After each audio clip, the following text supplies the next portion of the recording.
Hello, we are Claire and Janet and we are Fancy Tat, and today we're going to be showing you how to make some blue glass tumblers. Okay, so we're going to cut some blue glass into a tumbler which will hold roughly a pint. So I'm going to measure it about 14 centimetres. I'm just going to pop my ruler on the top, and I've got a CD writing pen, so I'll just make a little mark on the bottle. That will just let me know where to get my cutting blade. So this is our bottle cutter. It's got a blade in the bottom there. There's a little wheel of blades so that once the first one is blunt you can turn it around to get a new one. And then this is adjustable up and down, and that acts as a cork that goes in the top of the bottle. So what I'm going to do is pop my bottle in there and just adjust the height so that the blade lands roughly where my mark is. And that's about there. And then I'm going to tighten up the screws on the back. Right, now to actually do the score, I'm going to put a little towel down because you might run the risk of marking the counter you're working on if you don't put something underneath the bottle. It also helps it to spin round a little bit. You pop the cork in the top.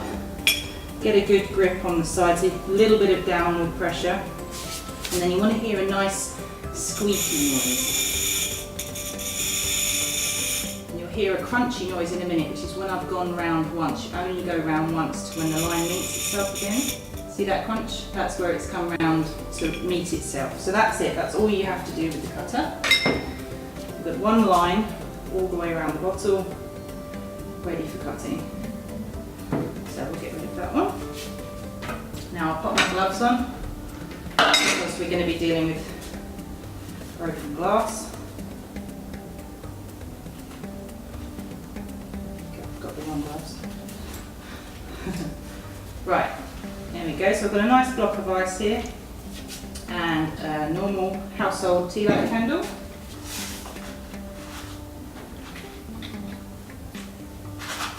Just needs the light.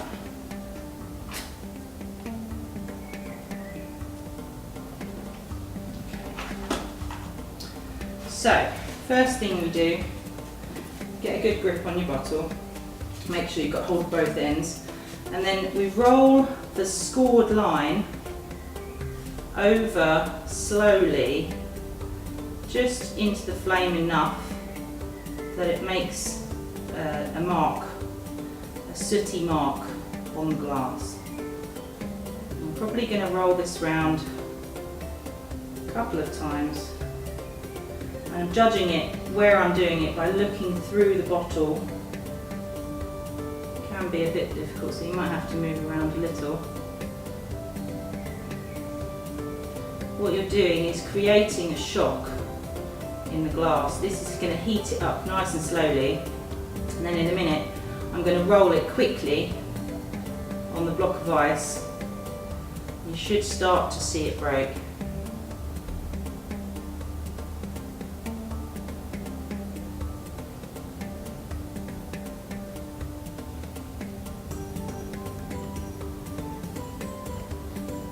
This will just take a few minutes.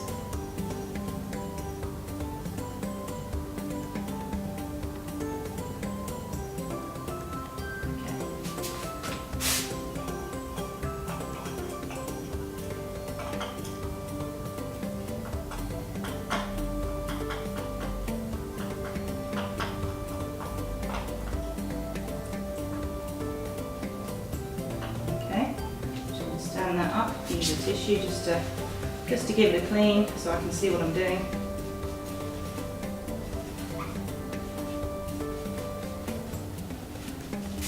And hopefully you can see there's a shine to the line.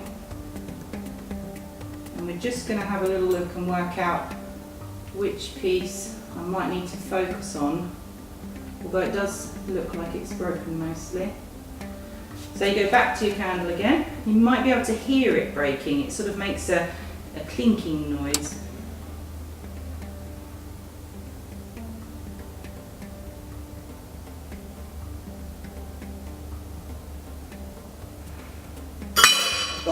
go.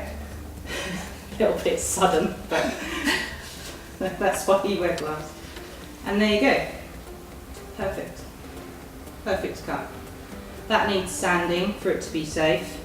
And also, it's very important, don't put this top, if you are on the heating stage, directly onto your counter, because you'll melt a nice circle on your kitchen top.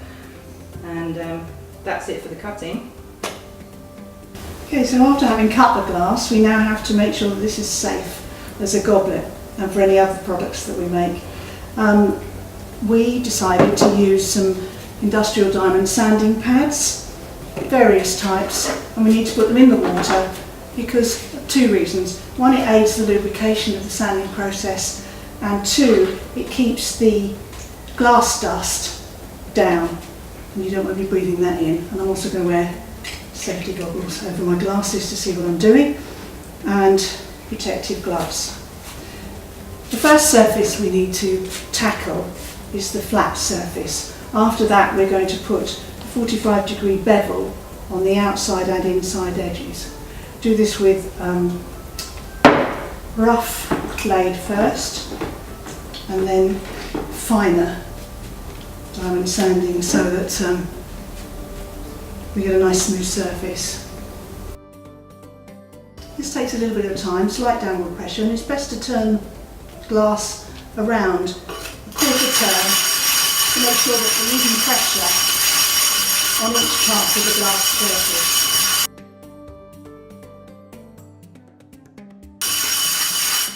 This can take a while depending on the thickness of the glass. Bottles vary quite a lot in the thickness.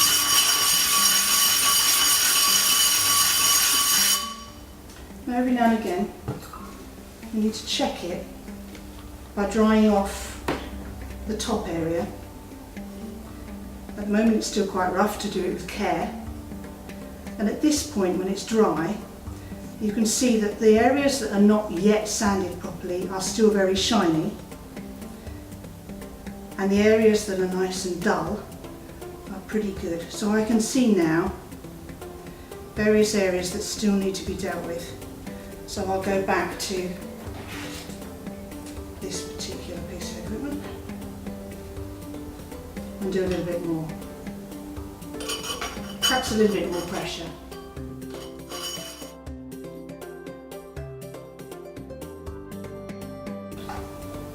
Time to check again. And there are still some small areas that need to be hand sanded, so I'm going to go over to the different handheld blocks and target those particular areas. I've got two blocks, one for fine sanding and one for hard sanding. I'm going to start with the hard one and then focus on some of the areas that are still shiny, keeping it completely flat because I'm still doing the top surface. That's coming on, still a little bit more there. This can take a little bit of time.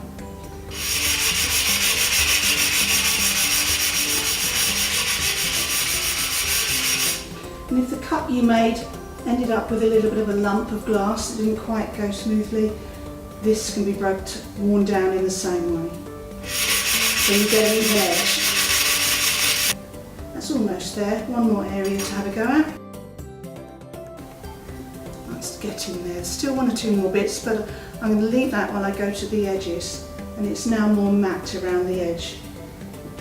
So to do the beveling at the edge, I use the same block, turn this on its side, and I found it easy actually to do this block as a nice prop for doing this part. And you have to go around the edge, holding the pad at an angle, and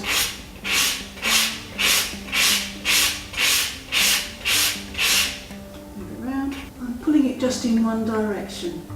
We found that that halts the danger of giving a jagged edge or breaking any bits of glass off, just by pulling it in one direction. You might want to put a little bit of mark on your glass so that you know when you've been round once. That can help. Rinse it off so you can see how I'm getting on. And I can already feel that that edge is no longer feeling sharp. But I will go around it again. And I looks fine. You can just see the light shining on it so you can see the bevel at the edge.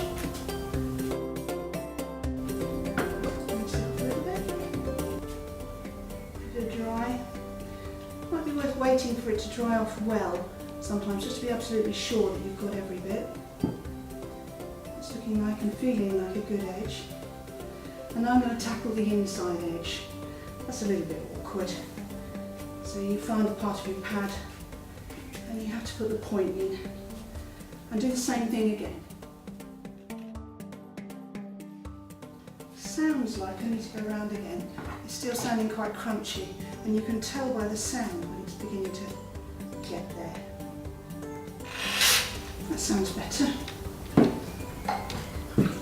Dry it off, have a look, and then I think I'll go on to the fine pad and finish it off nicely.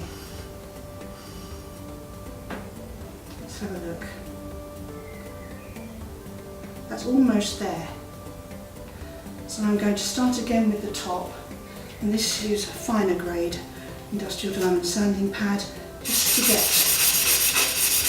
few more of those shiny bits. In fact, those shiny bits on the edge aren't particularly sharp and they're not dangerous, you can still use it, but I like to get a nice clean edge.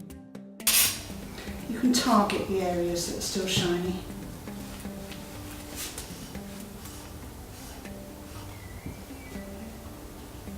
It's looking pretty good. One little area there. I think I'll catch that on the way round and undo the bevel. So I'll now just do the same with both of the bevels to smooth up the edge, and then it's done.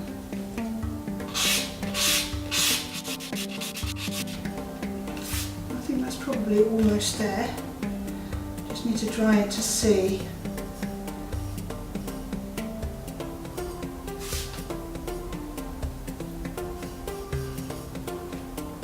Pretty good. There's one tiny little shiny bit there, but I'm not going to worry about it.